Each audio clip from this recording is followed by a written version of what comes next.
अथ द्वैशीतितमो अध्याय। भगवान श्री कृष्ण बलराम से गोप गोपियों की भेंट। श्री शुक उवाच।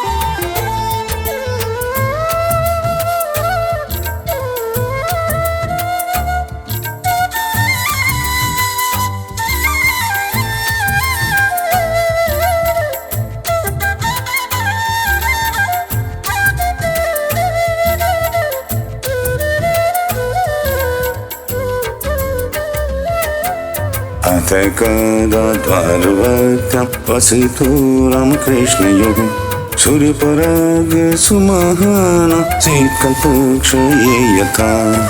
श्री सुखदेव जी कहते हैं, परीक्षित, इसी प्रकार भगवान श्री कृष्ण और बलराम जी द्वारका में निवास कर रहे थे। एक बार सर्वग्रास सूर्य ग्रहण लगा, जैसा कि प्रलय के समय लगा करता है। तद्व्याप्तमनुजाराजन् पुरस्तादेव सर्वतः समन्त पंचकं क्षेत्रं ययुषयोदिस्तया। परीक्षित, मनुष्यों को ज्योतिषियों के द्वारा उस ग्रहण का पता पहले से ही चल गया था, इसीलिए सब लोग अपने अपने कल्याण के उद्देश्य से पुण्य आदि उपार्जन करने के लिए समंत पंचक तीर्थ कुरुक्षेत्र में आए। क्षत्रियं महिंको रामः शस्त्रभृताम्बरः विपाणं रुधिरोगेण यत्र चक्रे महाविदान्। समंत पंचक क्षेत्र वह है जहाँ शस्त्रधारियों में श्रेष्ठ परशुराम जी ने सारी पृथ्वी को क्षत्रिय विहीन करके राजाओं की रुचिर धारा से 5 बड़े बड़े कुंड बना दिए थे। भगवान राम यत्र स्वेष्टोऽपि कर्मणां लोकस्य ग्राहयन्मीशो यथान्यो गोपनोक्तये। जैसे कोई साधारण मनुष्य अपने पाप की निवृत्ति के लिए प्रायश्चित करता है, वैसे ही सर्वशक्तिमान भगवान परशुराम ने अपने साथ कर्म का कुछ संबंध न होने पर भी लोक मर्यादा की रक्षा के लिए वहीं पर यज्ञ किया था। महत्यां तीर्थयात्रायां तत्रागं भारती प्रजा वैष्णवश्च तथा पूर्व वसुदेवाहुकादयः ययुर्भारततर्क्रेतुं त्वमगं क्षपयिष्णवः गद प्रद्युम्न संवाद्य तो चंद्र शुक सारणः असनिरुद्धो रक्षायां पितुवर्मा च युतकः तीर्थैर्देवदेशनाभैर्भयश्च तरलप्लवः गजैर्नद्भिर्भ्रमैर्भिर्विद्याधरद्युभिः व्यरुचन्ते महातेजा पतिकाञ्चन मालिनः दिव्य वस्त्रसन्नाः फलत्रयखेचर इव तस्मात्महाभाग उपोष्य सुसमाहितः। परीक्षित, इस महान तीर्थ के अवसर पर भारतवर्ष के सभी प्रांतों में जनता कुरुक्षेत्र आई थी। उनमें अक्रूर, वसुदेव, उग्रसेन आदि बड़े बूढ़े तथा गद, प्रद्युम्न, सांब आदि अन्य यदुवंशी भी अपने अपने पापों का नाश करने के लिए कुरुक्षेत्र आए थे। प्रद्युम्न नंदन अनिरुद्ध और यदुवंशी सेनापति कृतवर्मा ये दोनों सुचंद्र, शुक, सारण आदि के साथ नगर की रक्षा के लिए द्वारका में रह गए थे। यदुवंशी एक तो स्वभाव से ही परम तेजस्वी थे, दूसरे गले में सोने की माला, दिव्य पुष्पों के हार, बहुमूल्य वस्त्र और कवचों से सुसज्जित होने के कारण उनकी शोभा और भी बढ़ गई थी। वे तीर्थ यात्रा के पथ में देवताओं के विमान के समान रथों, समुद्र की तरंग के समान चलने वाले घोड़ों, बादलों के समान विशालकाय एवं गर्जना करते हुए हाथियों तथा विद्याधरों के समान मनुष्यों के द्वारा ढोई जाने वाली पालकियों पर अपनी पत्नियों के साथ इस प्रकार शोभायमान हो रहे थे मानो स्वर्ग के देवता ही यात्रा कर रहे हों। महाभाग्यवान यदुवंशियों ने कुरुक्षेत्र में पहुंचकर एकाग्रचित्त से संयम पूर्वक स्नान किया और ग्रहण के उपलक्ष्य में निश्चित काल तक उपवास किया। ब्रह्मण्येभ्यो दुर्धेनु वशश्रीकृमालिनी रामहृदेषु विदेव पुनरप्युत्यो वैष्णयः ददुः स्वन्नं तेजाग्रेभ्य कृष्णेनो भक्तिरत्विति स्वयं च ददुनु ज्ञाता कृष्णयः कृष्णदेवतः भुक्त्वोपविशुः काम स्निग्धछयाङ्घ्रिपाङ्घ्रिषु तत्र गतांस्त्रिददृशु सुहृत्सम्बन्धिनो नृपान् उन्होंने ब्राह्मणों को गोदान किया, ऐसी गौओं का दान किया जिन्हें वस्त्रों की सुंदर सुंदर झूले, पुष्पमालाएं एवं सोने की जंजीरें पहना दी गई थी। इसके बाद ग्रहण का मोक्ष हो जाने पर परशुराम जी के बनाए हुए कुंडों में यदुवंशियों ने विधि पूर्वक स्नान किया और सतपात्र ब्राह्मणों को सुंदर सुंदर पकवानों का भोजन कराया। उन्होंने अपने मन में यह संकल्प किया था कि भगवान श्री कृष्ण के चरणों में हमारी प्रेम भक्ति बनी रहे। भगवान श्री कृष्ण को ही अपना आदर्श और इष्टदेव मानने वाले यदुवंशियों ने ब्राह्मणों से अनुमति लेकर तब स्वयं भोजन किया और फिर घनी एवं ठंडी छाया वाले वृक्षों के नीचे अपनी अपनी इच्छा के अनुसार डेरा डालकर ठहर गए। परीक्षित विश्राम कर लेने के बाद यदुवंशियों ने अपने सुहृद और संबंधी राजाओं से मिलना भेंटना शुरू किया। मत्स्यशीनर कौशल्य विदर्भ कुसंजयान काम्बोज ककयानाद्रा दीनानाथ केरलान अन्यश्चैवात्म पक्षीयं परांश शतशून्यपान् नन्दादीन् सुहृदो गोपान् गोपेशोत्कण्ठिताशिरम्। मोहम्मद से उशीनगर, कौशल, विदर्भ, कुरु, संजय, काम्बोज, कैकय, मद्र, कुंती, आनर्थ, केरल एवं दूसरे अनेकों देशों के अपने पक्ष के और शत्रु पक्ष के सैकड़ों नरपति आए हुए थे। परीक्षित इनके अतिरिक्त यदुवंशियों के परम हितैषी बंधु नंद आदि गोप तथा भगवान के दर्शन के लिए चिरकाल से उत्कंठित गोपियां भी वहां आई हुई थी। यादवों ने इन सबको देखा। अन्योन संदर्श उत्पन्न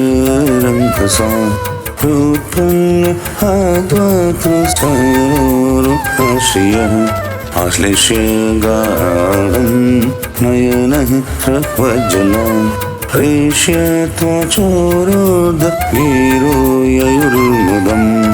परीक्षित एक दूसरे के दर्शन, मिलन और वार्तालाप से सभी को बड़ा आनंद हुआ। सभी के हृदय कमल एवं मुख कमल खिल उठे। सब एक दूसरे को भुजाओं में भरकर हृदय से लगाते। उनके नेत्रों से आंसुओं की झड़ी लग जाती, रोम रोम खिल उठता, प्रेम के आवेग से बोली बंद हो जाती और सबके सब आनंद समुद्र में डूबने उतराने लगते। श्रेयश्च संवेक्ष मेथोति सौहृदा पितामहापांग त्रिशोभिर्भिरे सनहस्तानान् कुङ्कुमपङ्करोषितान् निहत्य दोर्भिः प्रणयाश्रुलोचनः। पुरुषों की भांति स्त्रियां भी एक दूसरे को देखकर प्रेम और आनंद से भर गईं। वे अत्यंत सौहार्द मंद मंद मुस्कान, परम पवित्र तिरछी चितवन से देख देख कर परस्पर भेंट अंकवार भरने लगी। वे अपनी भुजाओं में भरकर केसर लगे हुए वक्षस्थल को दूसरी स्त्रियों के वक्षस्थलों से दबाती और अत्यंत आनंद का अनुभव करती हैं। उस समय उनके नेत्रों से प्रेम के आंसू छलकने लगते। ततुभिवाद्यते वृद्धं जविष्ठैरभिवादितः स्वागतं कुशलं पृष्ट्वा चक्रुः कृष्ण कथामिथम्। अवस्था आदि में छोटों ने बड़े बूढ़ों को प्रणाम किया और उन्होंने अपने से छोटों का प्रणाम स्वीकार किया। वे एक दूसरे का स्वागत करके तथा कुशल मंगल आदि पूछकर फिर श्री कृष्ण की मधुर लीलाएं आपस में कहने सुनने लगे।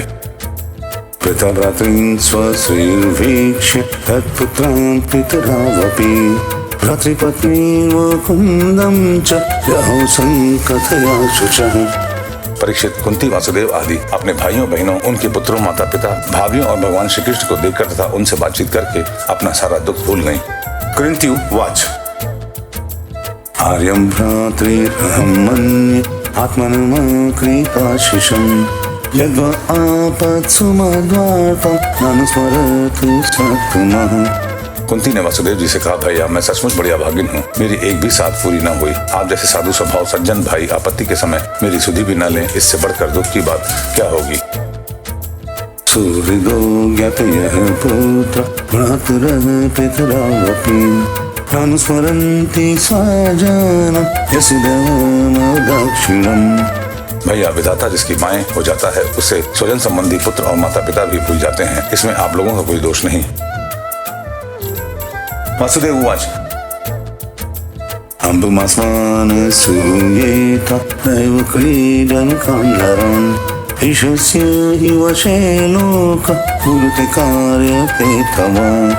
वासुदेव जी ने कहा, बहन उलाहना मत दो, हमसे बिलक न मानो। सभी मनुष्य दैव के खिलौने हैं। यह संपूर्ण लोक ईश्वर के वश में रहकर कर्म करता है और उसका फल भोगता है। कंस प्रतापिताः सर्वे वयं याता दिशं दिशम् एतयोः पुनः स्थानं दैवेन साधितः स्वसः। बहन, कंस से सताए जाकर हम लोग इधर उधर अनेक दिशाओं में भगे हुए थे। अभी कुछ भी दिन हुए, ईश्वर कृपा से हम सब पुनः अपना स्थान प्राप्त कर सके हैं। श्री शुक उवाच वासुदेवोग्रसेनाद्य यदुभे सचितं नृपः आसन चोक संघर्ष परमानंद निर्वृता। श्री सुखदेव जी कहते हैं, परीक्षित, वहाँ जितने भी नरपति आए थे, वसुदेव, उग्रसेन आदि यदुवंशियों ने उनका खूब सम्मान सत्कार किया। वे सब भगवान श्री कृष्ण का दर्शन पाकर परमानंद और शांति का अनुभव करने लगे।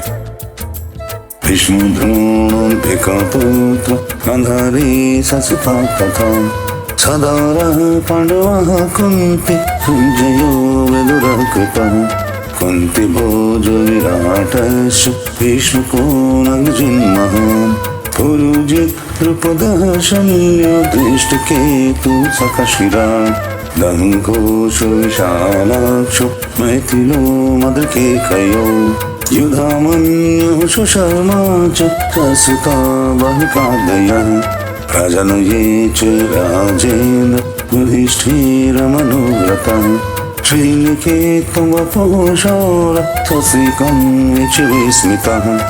परीक्षित, भीष्म पितामह द्रोणाचार्य, धृतराष्ट्र, दुर्योधन आदि पुत्रों के साथ गांधारी पत्नियों के सहित युधिष्ठिर आदि पांडव, कुंती, संजय, विदुर, कृपाचार्य, कुंती भोज, विराट, भीष्मक, महाराज नग्नजित, पुरुषजित, द्रुपद, शल्य, धृष्टकेतु, काशी नरेश, दमघोष, विशालाक्ष, मिथिला नरेश, मदर नरेश, कैकेय नरेश, युधामन्यु, सुशर्मा अपने पुत्रों के साथ बाहलिक और दूसरे भी युधिष्ठिर के अनुयायी निपति भगवान श्री कृष्ण का परम सुंदर श्रीनिकेतन विग्रह और उनकी रानियों को देखकर अत्यंत विस्मित हो गए। अतति राम कृष्णाभ्यां सम्यक् प्राप्त समर्पणः प्रशंसन चोन्मुदायोक्तः श्रीकृष्ण परिग्रहान्। अब वे बलराम जी तथा भगवान श्री कृष्ण से भली भांति सम्मान प्राप्त करके बड़े आनंद से श्री कृष्ण के स्वजनों यदुवंशियों की प्रशंसा करने लगे। अहो भुजपते यूयं जन्मभाजो निराम्यः यत्पश्येथा सकृत् कृष्णं दुर्दर्शमपि योगिनाम्।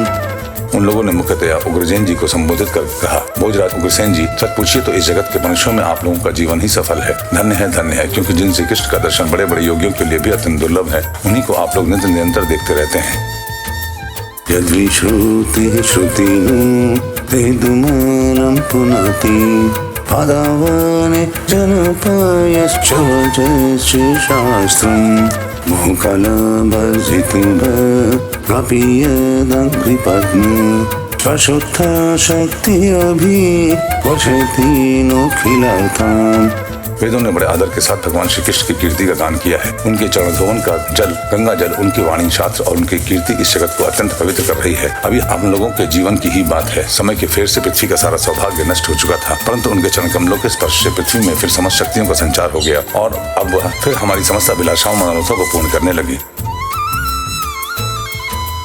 प्रदर्शन स्पर्शेन नृपथ प्रजल्प शय्यासन शनस यनस पिण्डबन्धः ईशान्ये निरय वर्त्मनि वर्ततां बहु स्वर्गापवर्गवीरम स्वयमस विष्णुः। उग्रसेन जी, आप लोगों का श्री कृष्ण के साथ वैवाहिक एवं गोत्र संबंध है। यही नहीं, आप हर समय उनका दर्शन और स्पर्श प्राप्त करते रहते हैं। उनके साथ चलते हैं, बोलते हैं, सोते हैं, बैठते हैं और खाते पीते हैं। यूँ तो आप लोग गृहस्थी की झंझटों में पड़े रहते हैं, जो नरक का मार्ग है, परंतु आप लोगों के घर वे सर्वव्यापक विष्णु भगवान मूर्तिमान रूप से निवास करते हैं, जिनके दर्शन मात्र से स्वर्ग और मोक्ष तक की अभिलाषा मिट जाती है। श्री शुकवाच, नन्दस्तत्र यदुं प्राप्तं यत्वा कृष्णपदोगमान् तत्र गमद्वितो गोपः सार्थदृक्षया। श्री सुखदेव जी कहते हैं, परीक्षित, जब आनंद बाबा को यह मालूम हुई कि श्री कृष्ण आदि यदुवंशी कुरुक्षेत्र में आए हुए हैं, तब वे गोपों के साथ अपनी सारी सामग्री गाड़ियों पर लादकर अपने प्रिय पुत्र श्री कृष्ण बलराम आदि को देखने के लिए वहां आए।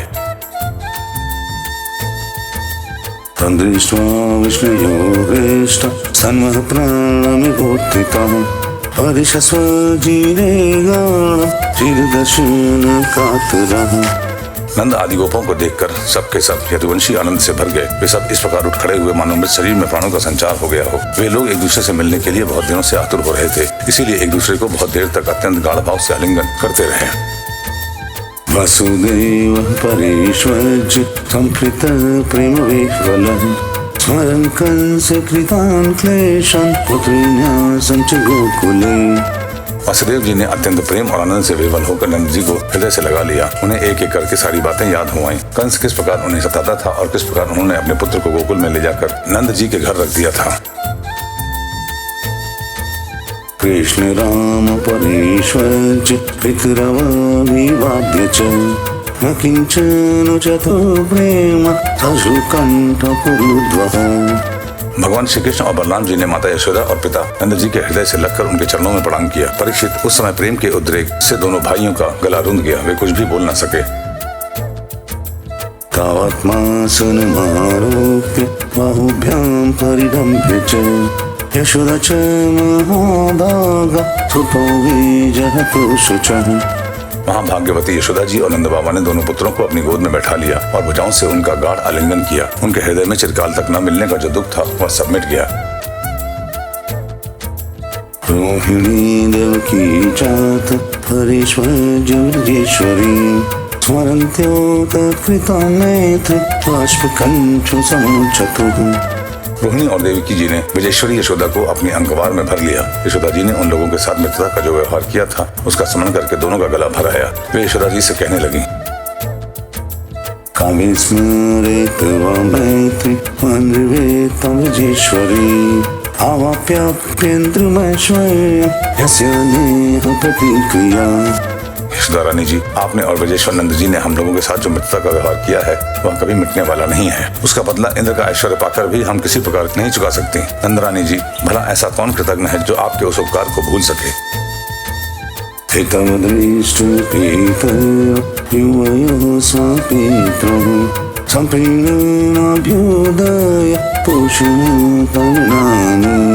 प्रप्युषतुर्भगवती अक्षुणयतुदक्षुण न्यस्तावकुत्रचालय न्यसतां परस्वः। देवी, जिस समय बलराम और श्री कृष्ण ने अपने माँ बाप को देखा तक न था और इनके पिता ने धरोहर के रूप में इन्हें आप दोनों के पास रख छोड़ा था, उस समय आपने इन दोनों की इस प्रकार रक्षा की जैसे फूल की पुतलियों की रक्षा करती हैं, तथा आप लोगों ने ही इन्हें खिलाया पिलाया दुलार दिया और रिझाया। इनके मंगल के लिए अनेकों प्रकार के उत्सव मनाए। सच पूछिए तो इनके माँ बाप आप ही लोग हैं। आप लोगों की देख में इन्हें किसी की आंच तक न लगे, ये सर्वथा निर्भय रहे। ऐसा करना आप लोगों के अनुरूप ही था, क्योंकि सत्पुरुषों की दृष्टि में अपने पराई का भेदभाव नहीं रहता। नंदरानी जी, सचमुच आप लोग परम संत हैं।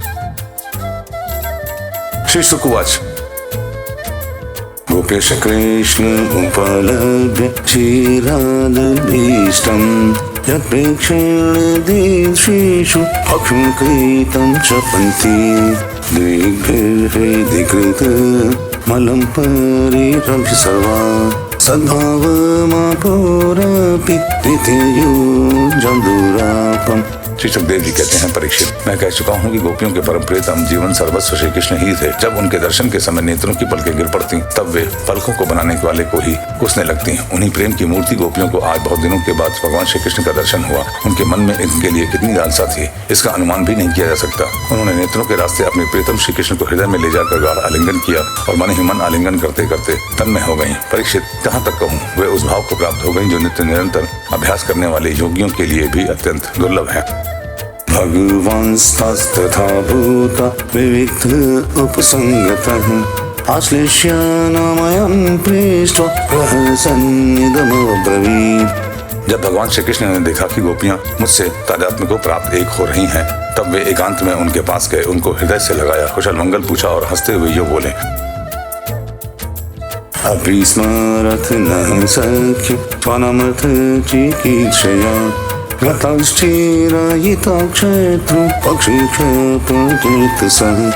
सखियों, हम लोग अपने स्वजन संबंधियों का काम करने के लिए व्रत से बाहर चले आए और इस प्रकार तुम्हारी जैसी प्रेयसियों को छोड़कर हम शत्रुओं का विनाश करने में उलझ गए। बहुत दिन बीत गए, क्या कभी तुम लोग हमारा स्मरण भी करती हो? अप्यवद्या यथास्मान् स्विदकृतज्ञा विशंकया नूनं भूतानि भगवान् युनक्ति वियुनक्ति च।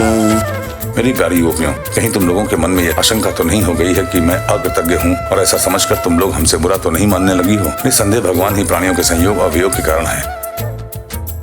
वायुर्यथा घनानेकं तृणं तूलं रजांसि च संयुज्य क्षिपते भूय सदा भूतानि भूतकृत्। जैसे वायु बादलों तिनकों, रुई और धूल के कणों को एक दूसरे से मिला देती है और फिर स्वच्छंद रूप से उन्हें अलग अलग कर देती है, वैसे ही समस्त पदार्थों के निर्माता भगवान भी सबका संयोग वियोग अपनी इच्छानुसार करते रहते हैं। मयि भक्तिर्हि भूतानां ममृत त्वया कल्पते निश्चयाय दास्यं स्नेहो भवति नाम जापनः। सखियों, यह बड़े सौभाग्य की बात है कि तुम सब लोगों में मेरा वह प्रेम प्राप्त हो चुका है जो मेरी ही प्राप्ति कराने वाला है, क्योंकि मेरे प्रति की हुई प्रेम भक्ति प्राणियों को अमृत तत्व प्रदान कराने में समर्थ है। अहं हि सर्वभूतानां आदिरन्तोऽन्तरं बहिः भौतिकानां यथा खं वायुर्ज्योतिरङ्गनः। प्यारी गोपियों, जैसे घट पट आदि जितने भी भौतिक पदार्थ हैं उनके आदि अंत और मध्य में बाहर और भीतर उनके मूल कारण पृथ्वी जलवायु अग्नि और आकाश ही ओतप्रोत हो रहे हैं, वैसे ही जितने भी पदार्थ हैं उनके पहले पीछे बीच में बाहर और भीतर केवल मैं ही मैं हूँ। एवं ज्योतानि भूतानि भूतस्वप्नात्मना ततः उभयं यथा पारे पश्यता भतमक्षरे। इसी प्रकार सभी प्राणियों के शरीर में वही पांचों भूत कारण रूप से स्थित हैं और आत्मा भोक्ता के रूप से अथवा जीव के रूप से स्थित हैं, परंतु मैं इन दोनों से परे अविनाशी सत्य हूँ। ये दोनों मेरे ही अंदर प्रतीत हो रहे हैं, तुम लोग ऐसा अनुभव करो। श्री शुक उवाच आध्यात्म पीठया गोप्य एवं कृष्णेन शिक्षितः तदनुस्मरणस्थ जीवकोशास्त्र मध्यगन्। श्री सुखदेव जी कहते हैं, परीक्षित, भगवान श्री कृष्ण ने इस प्रकार गोपियों को आध्यात्मिक ज्ञान की शिक्षा से शिक्षित किया। उसी उपदेश के बार बार स्मरण से गोपियों का जीव कोश लिंग शरीर नष्ट हो गया और वे भगवान से एक हो गई, भगवान को ही सदा सर्वदा के लिए प्राप्त हो गई। आहुषतेन लीन नाभपदारविन्दं योगेश्वर हृदय चिन्त्यमगाध बोधः संसर्गकूपपतितो करुणावलम्बं यज्जोषमपि मन सिद्धियात् सदा नः। उन्होंने कहा, हे कमलनाथ, अगाध बोध संपन्न बड़े बड़े योगेश्वर अपने हृदय कमल में आपके चरण कमलों का चिंतन करते रहते हैं। जो लोग संसार के कुएं में गिरे हुए हैं उन्हें उससे निकालने के लिए आपके चरण कमल ही एकमात्र अवलंबन है। प्रभु, आप ऐसी कृपा कीजिए कि आपका वह चरण कमल घर गृहस्थ के काम करते रहने पर भी सदा सर्वदा हमारे हृदय में विराजमान रहे, हम एक क्षण के लिए भी उसे न भूलें।